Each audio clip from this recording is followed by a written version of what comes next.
Hey, it's Craig. I just wanted to let you know that you can listen to Canadian History X early and ad-free on Amazon Music, included with Prime. Greetings and welcome to another episode of Canadian History X. Now, you might notice that this episode's coming out on a Tuesday rather than a Saturday, and that's because I got food poisoning, and it doesn't do you great with your vocal cords or your throat when you're throwing up a lot. But I'm all better now and ready to get this out, and that's why it's coming out on Tuesday. There still will be the normal episode on Saturday, though. So we'll begin by saying if you want to support the podcast, you can for as little as $3 a month. Just go to patreon.com/CanadaEHX. You can also donate to the podcast by going to CanadaEHX.com and clicking Donate. I do this podcast full-time along with my other podcast, From John to Justin, and it's a lot of work, and every dollar you give helps keep it all going. And if you like, you can also find my history videos on my YouTube channel. Just go to youtube.com/c/CanadianHistoryX. EHX, of course. If you like, you can email me at craig@CanadaEHX.com. You can find me on Twitter. My handle is Craig Baird, CraigBaird, and I'm on Instagram at Bairdo37. When Canadians look at the war history of the country in the 20th century, there's a focus on the First World War, Second World War, and Korea. Mixed in between the First and Second World War, though, was another war, one that Canada did not officially participate in, but which many Canadians did on their own free will. It was the Spanish Civil War of the late 1930s, and it involved 1,500 to 1,700 Canadians traveling to Europe to fight against the Fascists. Only about 1,000 would return home to their families, and when they did, they were often not met with parades, but with anger, harassment, and open hostility from the Canadian government. Today, I'm looking at the Canadians who fought in the Spanish Civil War, and at the end of the episode, I will also have my interview with Janet Higgins, who put together the experiences of her father, Jim Higgins, who fought in the Spanish Civil War in the book Fighting for Democracy. The Spanish Civil War is an expansive topic that other podcasts cover a lot better than I will, and this episode isn't so much about the war itself, but the Canadian involvement in it. As such, I'll be glossing over a lot for the conflict that saw the deaths of 500,000 people and is considered the first theater of the Second World War. The war was fought from 1936 to 1939 between the Republicans, who were loyal to the Popular Front government of the Second Spanish Republic, in alliance with communists and anarchists, and the Nationalists, who led the insurrection against the government, made up of a collection of monarchists, conservatives, and traditionalists in a military group led by General Francisco Franco. The Nationalists were aided with soldiers, air support, and munitions from Nazi Germany and Fascist Italy, while the Republican side was supported by the Soviet Union and Mexico. The other Western powers of France, the United Kingdom, Canada, and the United States did not get involved, and while they continued to recognize the Republican government, they had a policy of non-intervention. Even with that stance of non-intervention, tens of thousands of citizens from non-interventionist countries still went to Spain to fight, including from Canada. In fact, the Spanish Civil War was such a non-issue for the Canadian government that it's barely mentioned in the diaries of Prime Minister William Lyon Mackenzie King, except for a passing reference. On August 21, 1936, a month after the war started, he simply states, quote, "I got news of day over radio, was incidents in Spain," end quote. In the end, the Nationalists would win the war, which ended in early 1939, just before the Second World War began, and Franco would rule Spain until his death in November of 1975. The Canadians who left the country to fight were mostly immigrants who had been in Canada for several years, but felt the urge to fight against fascism after seeing its rise in Germany. What first interested you about the Spanish Civil War? Well, the main thing was the terrible fear of fascism taking over Spain, I guess. The need for people to go there and help in an actual physical capacity. And this being an opportunity for a real purpose in life. I didn't expect to come back when I made the decision, but it seemed worthwhile, and if anything, if it ended here, it was a worthwhile thing I had done. You mean you signed up to go to Spain assuming that this was going to be the great final burst of all Well, your I energies didn't into know. this? I certainly didn't expect in this kind of a war that I would return whole. I mean, I could have returned crippled, but I didn't have any notions that it was easy. I knew inevitably that if the Spanish Republic was defeated, that Canada would be at war, and I said that exactly those words to my sister before I left, that inevitably her husband would be expected to be taken in World War II within 1 year of the defeat of the Republic, if they were defeated. Well, you were only out by 2 years. Secondly, the richest man in Canada owned public utilities in Spain, and there was word that he had given a personal check to Franco for $1 million. Who was that? And I felt that I could give my life if he could give his million. Who was that? Sir Herbert Holt. Now, Ross, how about you? Well, I was an anti-fascist, anti-Nazi. I was very disturbed, had been for a number of years, with what was going on in Nazi Germany. And it was perfectly clear that if the Nazis could attack a democratically elected government, like the Republican government of Spain was, then they would strengthen themselves, and inevitably they would move further, and as Wally said, move on to World War II. These initial soldiers went over at their own cost to fight, and they were not organized into a specific Canadian unit, and that would come later. Instead, they were put into units with fellow countrymen. For example, someone from Finland or Sweden would be put in with a Finnish or Swedish unit at first. These units were all part of one of 5 international brigades, which was made up of thousands of soldiers who came from other countries to fight. In 1937, the Canadian government would begin to put things in place to prevent men from leaving the country to fight in Spain. The most prominent of these was the Foreign Enlistment Act. Under the Act, participation of any Canadian volunteer in Spain was outlawed and considered a defiant act against the Canadian state. By the time the bill came in, 500 men had already gone overseas, but it did not stop the tide of volunteers who wanted to fight. By the end of the conflict, another 1,200 men, including 3 women, would have left Canada to fight. The first Canadians would join up with the Abraham Lincoln Battalion in February of 1937. In the summer of 1937, which was the time of the highest enlistment, a special battalion would be created. The Mackenzie-Papineau Battalion was formed under the names of the leaders of the Upper and Lower Canada rebellions that occurred 100 years previous, and it represented a shared identity for those fighting.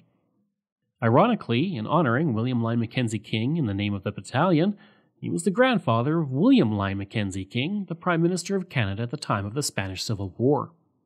Those volunteers who joined the battalion included everyone from teachers and waiters to doctors and laborers. Typical volunteers fell into 2 categories, those who were born in Canada and those who came to Canada. The immigrants to Canada tended to be older and remembered the upheavals in their own countries from past decades.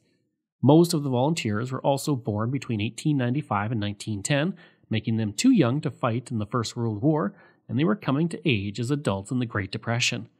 Many were supporters of communism as well, and it was estimated that 70% of the Canadian members of the unit were members of the Communist Party.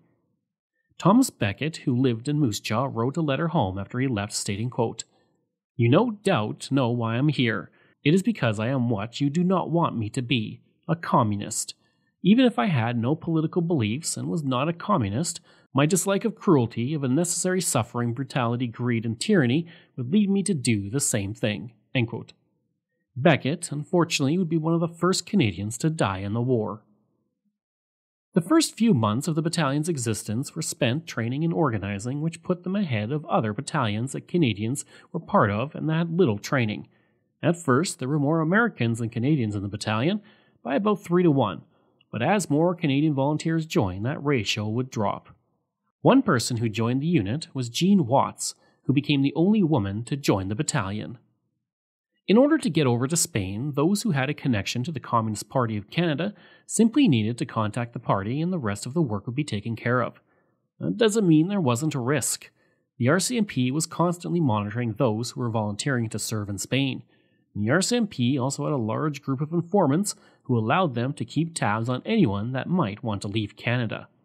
At the time, there was no legal recourse to pursue any action against those men who enlisted, and all the RCMP could do was monitor volunteers and allow them to go overseas. Once the Communist Party was contacted, they would obtain a passport and often the men had to journey across Canada and even through the United States to get to the Atlantic coast in order to make the journey organized by the Communist Party. For those in Quebec and Eastern Ontario, they typically just had to get on a steamer to Europe, and the journey was much easier. The Macpaps, as they were called, would arrive in Spain in September of 1937, and they then spent the next 2 weeks patrolling quiet areas before they were moved up to the front. The first battle for the Macpaps would be at Fuente de Ebro, which was commanded by the American Robert Thompson. The attack began on October 13, 1937, but things quickly went awry. The planned aerial bombardment was much smaller than expected, and added into the issues was the fact that the tanks were supposed to move ahead as soon as the planes left, but there was no sign of the tanks for 90 minutes, and this allowed the Nationalists to regroup in the trenches that had just been bombed. When the tanks did arrive, they crushed through the parapets, accidentally fired on the Macpaps as they passed, and crushed 2 soldiers in the process. The tanks then roared ahead at 30 kilometers per hour, too fast for the men to keep up with. The tanks were then hit with anti-tank fire and destroyed. The Macpaps were then fired upon, and they had to dive for cover in a ridge. By the afternoon of that day, the battle was over, and the Canadians had lost 60 men with 200 wounded. Our lines were broken, and I was taken pretty well in the first break. I was captured very quickly. They had me. I mean, I could do anything, hands up and so on. And they got the firing squad out in front of us and placed us against one of their stone walls there, and this was it. We were already singing because it was moments. They started calling out the orders. They were lining up. They didn't bandage our eyes or put anything in front of our eyes. And your whole life goes before you in split seconds. That what a shame to end it so young. Some kind of a general came through with motorcyclists in front and behind with their plumed hats. It was one of these black plume divisions or something. And stopped there, called the sergeant of the guard or whatever he was, who was going to do the firing, came over, tried to question us a little bit. Okay, where are you from? How many troops? And so on. Didn't get very far. And we were ordered to be moved back. And it was just our luck to not get it there. In November of 1937, the battalion was commanded by Canadian Commander Edward Cecil Smith. Cecil Smith had been a member of the Communist Party of Canada and was a former journalist and militiaman, and he would command the battalion for most of its existence during the war. Through 1938, the Macpaps would participate in several battles, including the Battle of Tourelle and the Aragon Offensive. On January 14th to 15th, 1938, the Macpaps were ordered to the city of Tourelle to defend it from the Nationalists. On January 17th, the Nationalists struck with 60,000 troops, but this time, due to the Canadian, Spanish, and British troops, the Nationalists were put back with heavy casualties. This would not be the only attack, but the Canadians would continue to repulse the Nationalists, but due to overwhelming numbers, things were getting dire for the Canadians. Commander Lionel Edwards would say, quote, "The end had to come. Mechanized might and overpowering numbers finally told. Our machine guns were all blown to pieces. We were under fire from nearly every side, and no more reinforcements could reach us as the hill to our right had been taken. There was only a handful of us left, and our only arms were rifles." End quote. The Canadians left the line on February 3rd and headed to Valencia to recover. I had no training at all when I first went to the front, but after having been wounded at the front on the first day in battle, coming out of convalescence, I received 1 month's training before returning to the front. Now, with that 1 month's training, it was considered that I was material then to be a sergeant in the international brigades. Over the next 2 months, the Canadians would continue to retreat from the Republicans as the Nationalists continued to press on. This time of war became known as the Retreats. The final battle for the Macpaps would be at the Battle of Ebro, which was the Nationalist victory that essentially broke the back of the Republican forces. The battle took place on July 25, 1938, and the Canadians were the first to cross the Ebro River. Edwards would say, quote, "The men didn't know the battle order, but it must have been to cross over and go as far as you bloody well could." End quote. The battalions would attack for 10 days, but were unable to take the town of Corbera after having taken the towns of Flix and Asco. The battalion was then ordered to the Mountains of the Moon, which was an area scarred by war, covered with bodies. One man would say, quote, "Most of the area was bare rocks. Some hard jack pine and mountain scrub covered the crest and had been burned off by bombs and shells. The whole piece was blackened, evil-looking, and stunk chokingly of death, since the dead could not be buried." End quote. For the next 10 days, the MacPaps occupied Hill 609 and dealt with constant enemy shelling. And by the end of those 10 days, the MacPaps were at half strength and had lost 2 company commanders. On September 21, 1938, the Spanish Prime Minister ordered all international brigades withdrawn from the country, and 6 months later, on March 28, 1939, the war ended. It is said that when the MacPaps withdrew from the conflict in September of 1938, only 35 men left on their feet. Of the official 1,546 Canadians who fought in Spain, 721 did not make it home. The numbers may differ slightly depending on sources, due to no official records being kept for the number of volunteers who did go over. Now, of all the men who served in Spain, none are more famous than Dr. Norman Bethune. Dr. Bethune is going to be getting his own episode in the coming months because he's that interesting of an individual, so I won't be going deep into his life, but it's important to highlight his work in Spain because it changed battlefield medicine forever. Dr. Norman Bethune, who is a distant relative of both Christopher Plummer and Prime Minister Sir John Abbott, was born on March 4, 1890 in Gravenhurst, Ontario. A veteran of the First World War, he would become a doctor, and during the Great Depression, he would help poor Canadians and provide free medical care. A supporter of socialized medicine, he would travel to the Soviet Union in 1935 to view universal health care firsthand. And it was at that time he also became a member of the Communist Party of Canada. In 1936, he went to Spain and arrived in Madrid on November 3, 1936. He was unable to find a place to work as a surgeon, so he came up with the idea of creating a mobile blood transfusion service that allowed him to take donated blood to wounded soldiers on the front line. This was the first system of its kind in the world. Bethune would return to Canada on June 6, 1937, and he embarked on speaking tours to raise money for volunteers for the Spanish Civil War. In his speeches, he would say, quote, "I am a doctor, a surgeon. My job is to sustain human life in all its beauty and vigor. I am not a politician, but I went to Spain because the politicians betrayed Spain and tried to drag the rest of us into their betrayal. With varying accents and with varying degrees of hypocrisy, the politicians ruled the democratic Spain must die. It was my belief, as it is now, my conviction, that democratic Spain must live." End quote. In January 1938, Bethune would go to China to help the Chinese communists under Mao Zedong. He would perform emergency battlefield surgery, and he trained doctors, nurses, and orderlies, and he would help wounded soldiers on both sides. On October 29, 1939, he cut his middle finger while taking bone fragments out of a soldier's wounded leg. The wound would be reopened during surgery 3 days later and would become infected, and Dr. Bethune died on November 12, 1939. Chairman Mao would publish In Memory of Norman Bethune, which became required reading in Chinese schools in the 1960s. Today, Bethune is one of the few Westerners in China who has dedicated statues honoring him, and several buildings and universities are named for Bethune in China as well. For the Canadians who served overseas, the work began to get home. Many could not get home because there was no financial help from Canada, and soldiers had to rely on friends and family to collect money to get them home. For many, there was the worry of being arrested upon return to Canada, and some were even arrested in France when they tried to pass through. In January 1939, after the war was over, the Canadian government agreed to let the veterans return to Canada.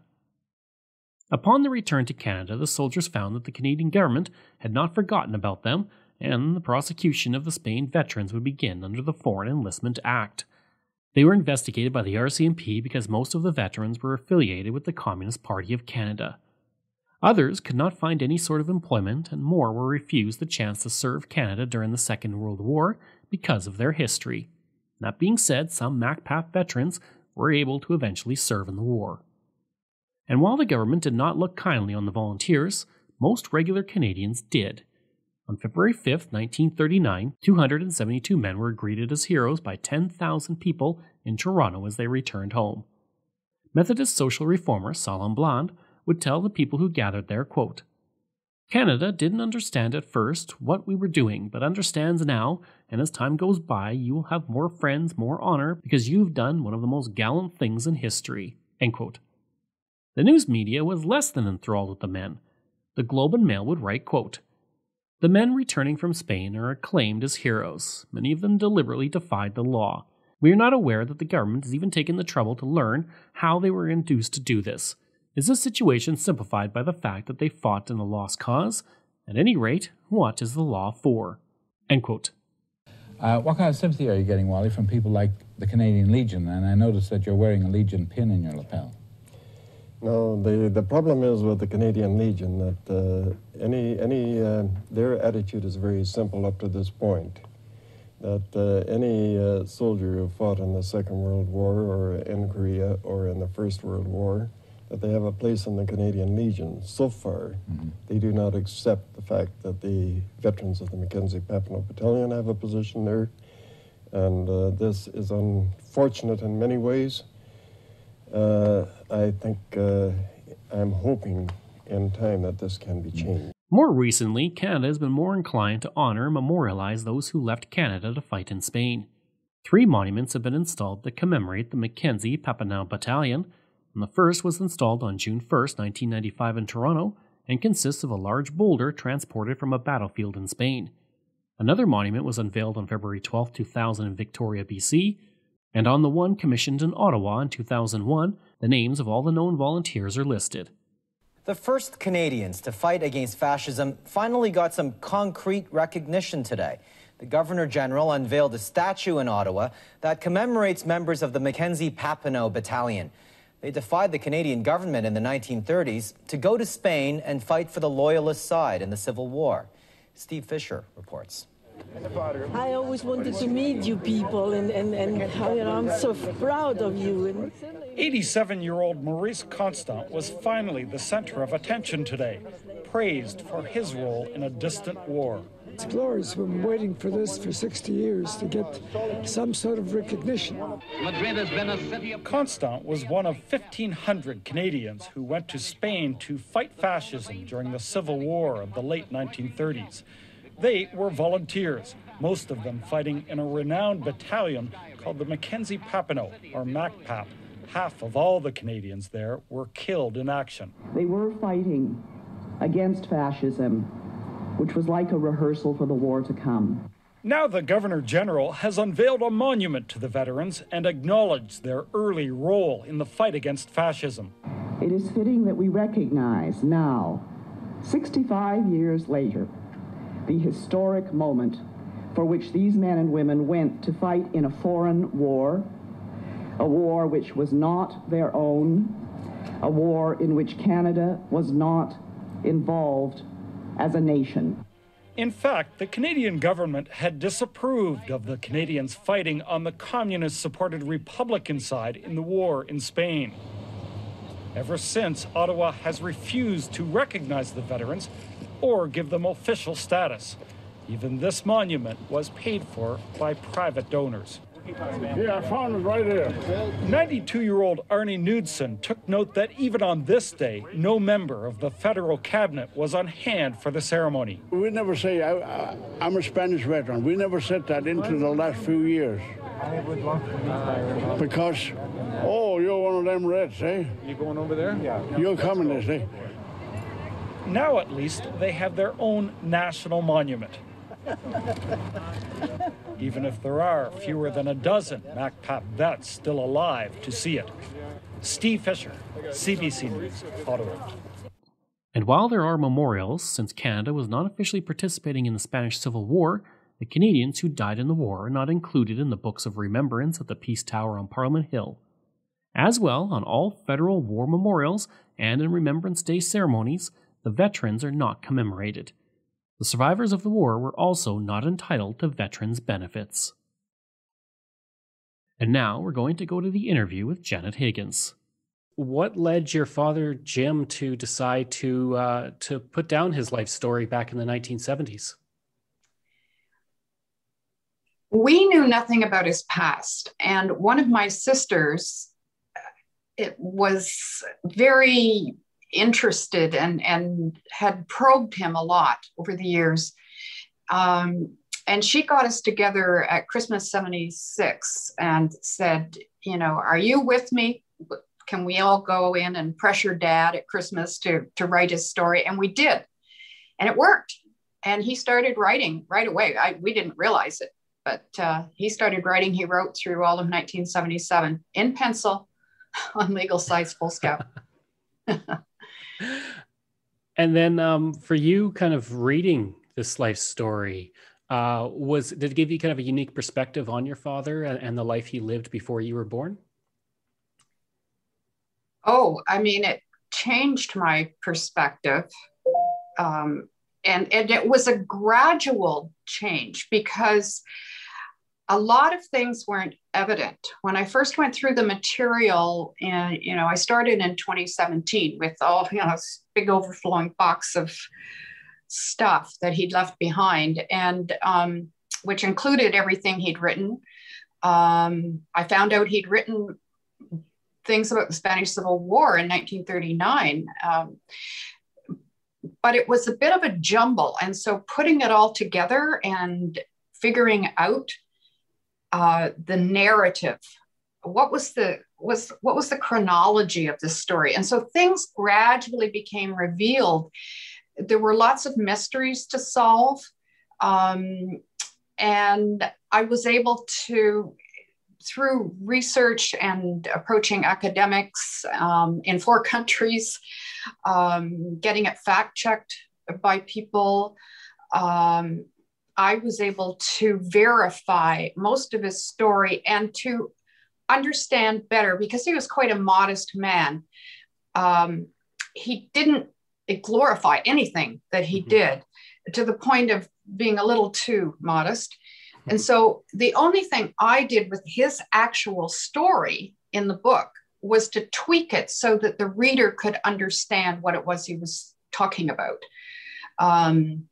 But essentially, those are his words in the book. And everything I did, all the behind the scenes work, is reflected in the notes and in the prologue and epilogue that I wrote. And your father was involved in quite a bit of important historical moments.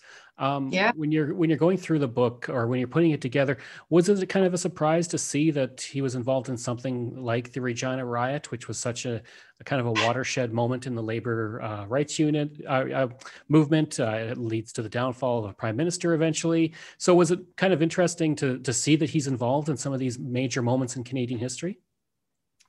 Oh, it was quite a surprise. You know, there's practically, we knew practically nothing that's in that book. I did know that he had fought in the Spanish Civil War, but he told us nothing about his life during the Great Depression. We knew nothing. I mean, not even that business, entirely innocent, about, you know, the chapter he wrote about wild horses when he worked on Manitoba ranches. So all of this was a revelation to me. And it's certainly, to get back to your earlier question, certainly changed my perspective on who he was, what kind of man he was. I mean, my admiration for him just went up and up and up. When we look at the Spanish Civil War, it's not something that's generally talked about in Canadian history, but a lot of Canadians did go over and fight in that war. Why do you think it isn't maybe celebrated as much as it could be, or that we honor the veterans who did serve in it as much as we could? Oh, the reason for that is they were left-wingers. And the left is, if the powers that can be can put the workers down, and their story doesn't get told, then that's what will happen. And with the Spanish Civil War, they all had RCMP files pretty well.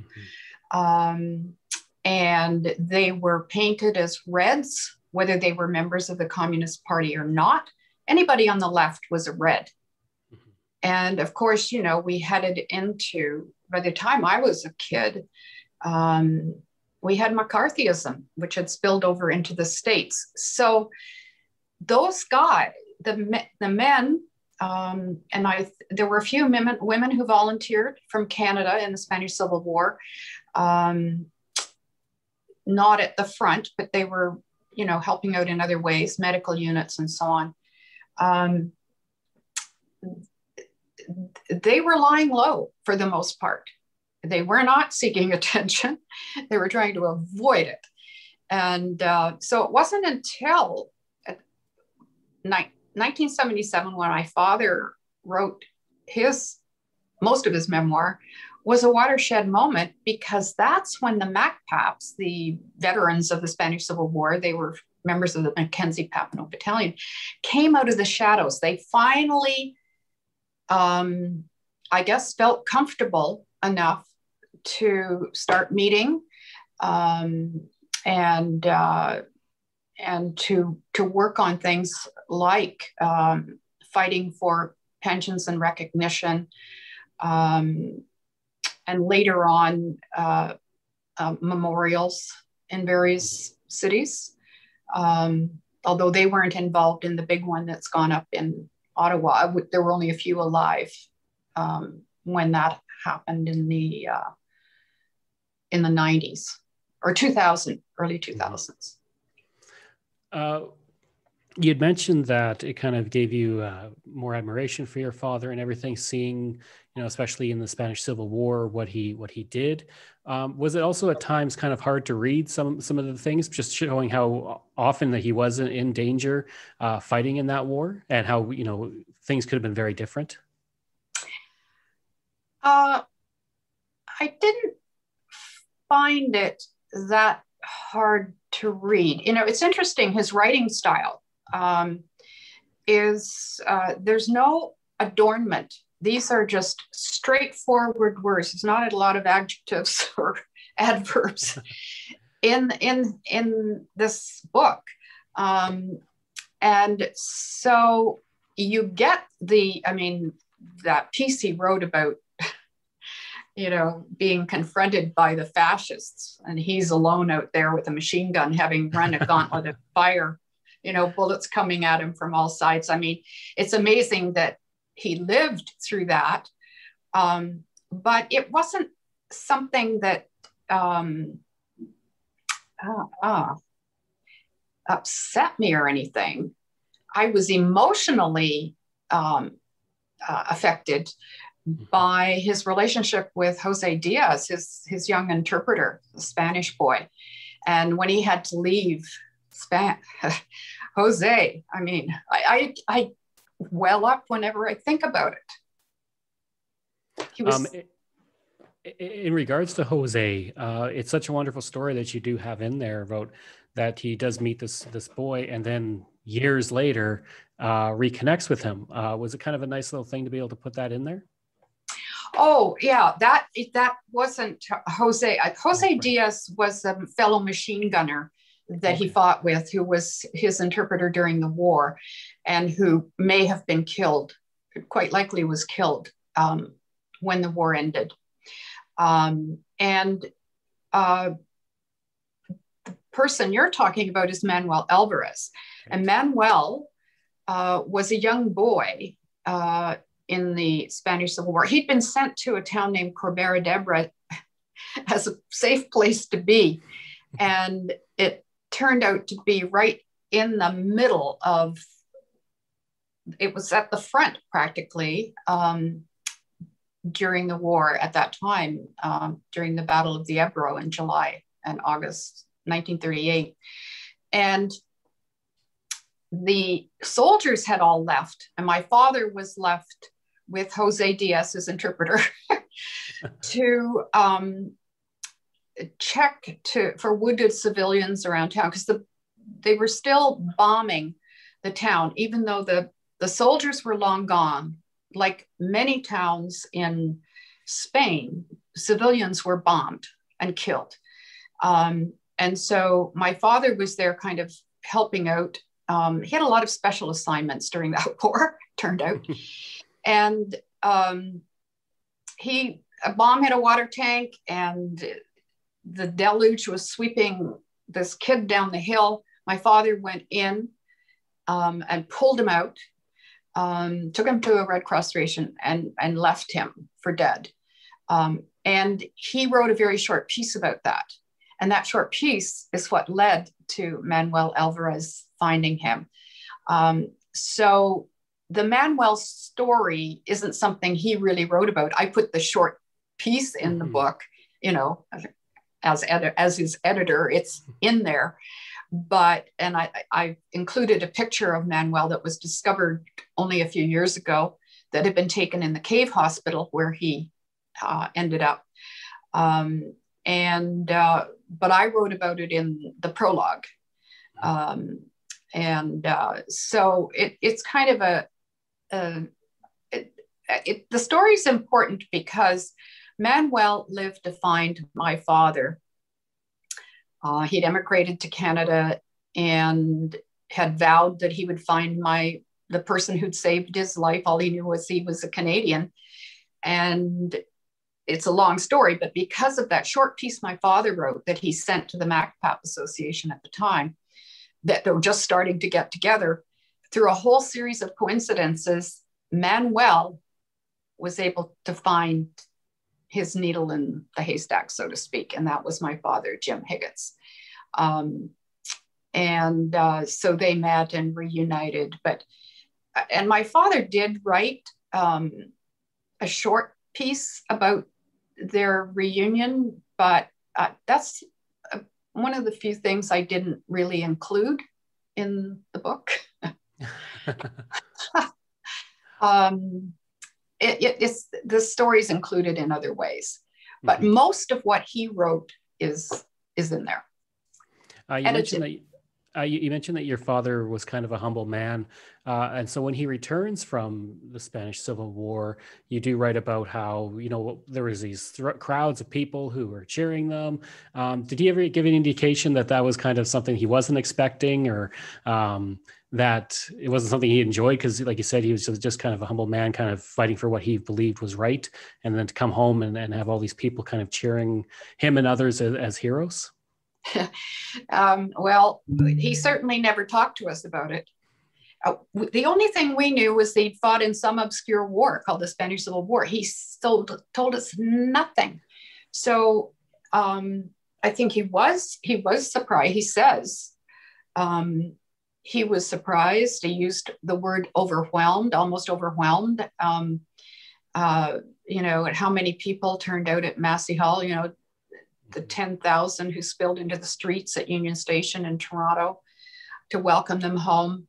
But the soldiers knew that they had the support of the Canadian people, because Canadians were raising money and sending them care packages. So even though they'd gone against the law, you know, the Foreign Enlistment Act was enacted by the government to prevent them from volunteering in Spain, they had public support. Just not government support. What can somebody learn from your father's life and how he led his life and the things that he was involved in? Wow. Okay. Anything I learned from him came through his example. I think the words "you should" just were not in his vocabulary. So there was no proselytizing. But I grew up having just somehow absorbed a lot of his values that were just enhanced and sharpened when I went through this process of bringing the book out. So I think that's one thing, you know, leading by example. It's a pretty admirable thing to do. And I know that he couldn't, there's a little note to that effect that again is not in the book anywhere, but I found it, scribbled somewhere. He couldn't be who he really was because of those, the effect of McCarthyism. And he had a family to protect. And he did. I mean, that's why we heard nothing.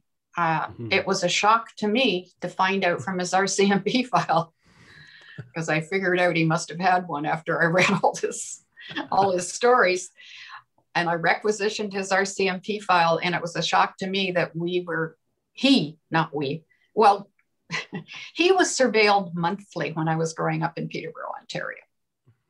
My mild-mannered, gentle father who worked hard, renovated a house, had a garden, worked overtime, and, did all these things. They surveilled him monthly all through the 1950s.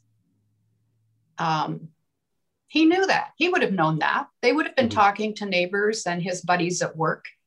But I think that's why he couldn't say anything to us. So we learned so all those scenes, even the nice scenes of the huge welcome at Union Station and so on, he never mentioned any of that to us.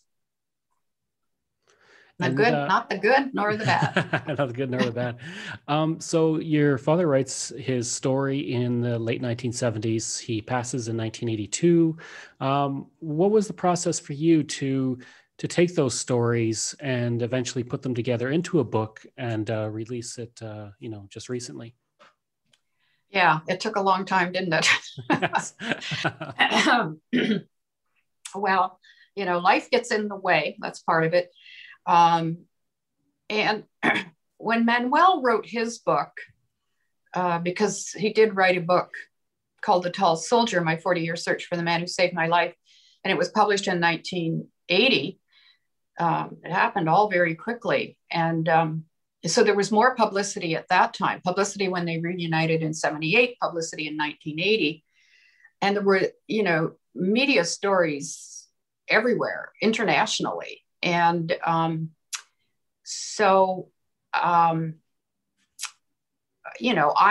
began to get a sense then of what his story might be, but I still hadn't read anything. It was a jumble, really. And so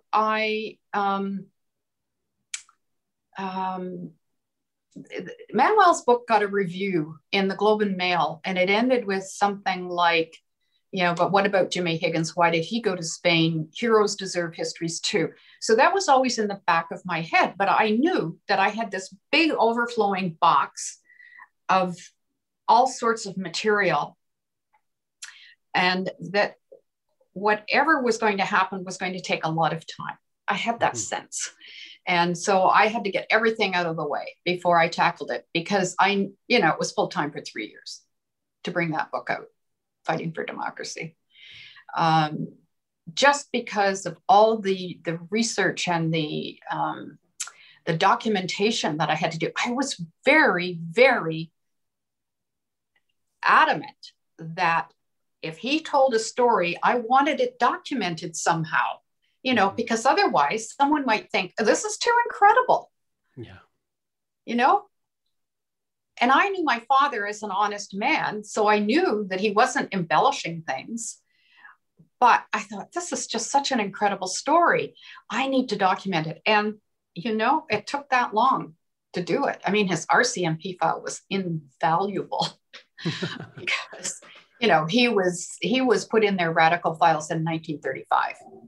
So I had a lot of documentation for anything he wrote about what happened in 1935 and after. And what do you hope people get out of reading the book? What do you hope they discover, or what do you hope that inspires them in their life? Well, I think the first thing people will learn is a bit of their history. Canadian 1930s history is pretty well encapsulated in that book. He, as you said, he wrote about all the major events and others that weren't so major. That gives you a real sense of what it was like in the 1930s. Now, granted, from one person's point of view, but someone who was very interested in people and who got their stories. So, you know, he's put other people's stories into this narrative as well in order to illustrate something he wanted to illustrate. So it's a piece of history, and I've already been told by people who've read the book, it's an inspiration for people on the front lines today who are seeking social justice. He really is an inspiration. And that's because other people have told me that. But he inspires me as well. I mean, I have been inspired to look at the world differently because of what he wrote, by his example, and through, you know, the stories that he wrote, what he lived through. Absolutely. And like I said, it was a really great book. I was familiar with the Regina riot. It was something that I'd covered on my podcast, but he gave a good perspective that you don't often see. You usually only get the perspective of either the police or like somebody who was like severely injured in it, or usually the newspapers, which is, especially back then, was pretty skewed to against the people in the riot, generally, at least. Well, not so, I don't know. Maybe some of the Eastern papers. I was reading the the Regina leader post in the Saskatoon Star Phoenix, and you know, and there was a huge inquiry into the Regina riot. Within a year, this inquiry was set up, and that was reported extensively in those papers, and it was good reporting. It was good reporting. Well, it's a good newspaper. I used to work at it, so I'm biased for that one. Well, that's what I found. I thought, my God, they had access, you know, in Saskatoon, which would have been his home in Canada, which I hadn't realized. He'd left because of RCMP surveillance, harassment. I thought, wow, they had access to world news. The front page and then the second page of the daily newspaper was loaded with information about what was going on with the world. I mean, I think the Star Phoenix had 7 newswires or something that it subscribed to. So and I think it would have been a better look at the news than we often have today, where we're in our little silos, you know, depending on our leanings. Yeah, it would really light up Twitter for sure. Where can people find the book? Where can they learn about, you know, find you, or if they want to buy the book or anything like that? All the places they can go. Well, it's available wherever books are sold. Now, bookstores would order it in, but you know, I like to encourage independent bookstores and you know, our Canadian book selling network, but it's available in all those other usual places like Amazon,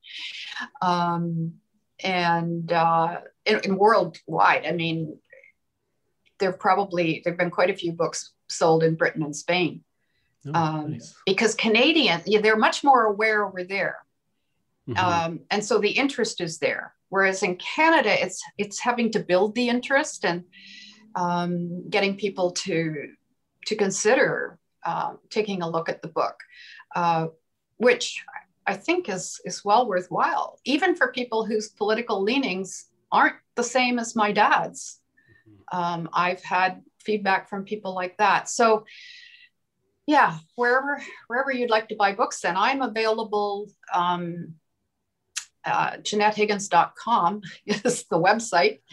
And I don't sell the book on the website, but I have a blog there, and there's a lot of background on, you know, everything that I, you know, went through as I was coming up to production and publishing of the book. And now, I mean, my next blog post is going to be about Captain Medina. I had written about him. I knew nothing about him. I just knew he was the officer that my father was closest to. He was a Spaniard, And I've since learned, since the book came out, I've learned that Jose Medina,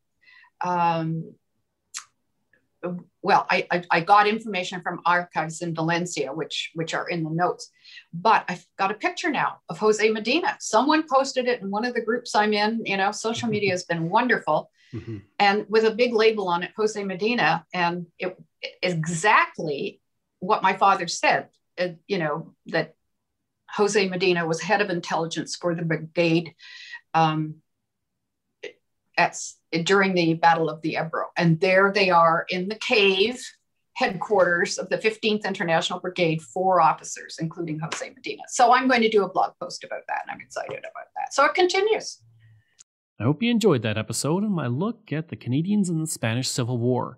Next week, or not next week, but Saturday, we're looking at when Prince Edward Island had several decades of prohibition. If you like, you can email me at craig@canadaehx.com. You can find me on Twitter. My handle is Craig Baird, CraigBaird, and I'm on Instagram at Bairdo37. As well, again, if you want to support the podcast, you can for as little as $3 a month. Just go to patreon.com/CanadaEHX. And you can donate to the podcast by going to CanadaEHX.com and clicking Donate. I'd also like to thank all of my wonderful patrons, and I apologize if I get any names incorrect. Colin Johnson, Katie Caldwell, Jeff Hershey, Kyle Murray, Steve Pakin, Matthew Gartho, Lionel Romaine, Dr. Bob Turner, an anonymous patron that I truly do appreciate, Randy Hayden, Doug Campbell, Reg W., Deborah Carlson, Francis Helbling, Nick Zinri, Shannon Marshall, Clinton Martinez, Dimitri Chauve, Aaron O'Hara Myers, Robert Dunseith, Todd Casey, Catherine Rawa, Luke S., JP Bear, Jason Hall, Phil Maynard, and Iris Gray. Information from Valor Canada, CBC, the Mackenzie-Papineau Battalion, Wikipedia, Canadian Encyclopedia, The National Interest, Read Passage, and Great Canadian Speeches. Thanks. We'll see you again next time.